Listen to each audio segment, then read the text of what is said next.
شاهزاده رضا پهلوی مردم نگران فردای پس از سقوط جمهوری اسلامی نباشد. شاهزاده رضا پهلوی در پایان خطاب به مردم ایران گفت که جمهوری اسلامی به پایان خود رسیده و در حال سقوط است. خامنه ای همچون موشی هر انسان زیر زمین پنهان شده و کنترل اوضاع را از دست داده است. شاهزاده رضا پهلوی تاکید کرد که آنچه آغاز شده برگشت ناپذیر است. آینده روشن است و ما هم با از این پیچ تند تاریخ عبور خواهیم کرد. شاهزاده رضا پهلوی گفت که در این روزها دشوار دل من با همه شهروندان بی‌دفاعی است که آسیب دیده‌اند و قربانی جنگ طلبی و تهمات خامنه‌ای شده اند.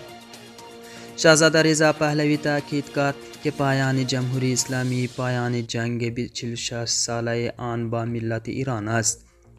او افزود که دستگاه سرکوب رژیم در حال فروپاشی است و تنها یک خیزش همگانی لازم است تا این کابوس برای همیشه پایان یابد. شاهزاده رضا پهلوی تاکید کرد که نگران فردای پس از سقوط جمهوری اسلامی نباشیم.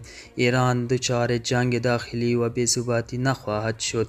ما برای آینده ایران و شکوفایی بیش برنامه داریم.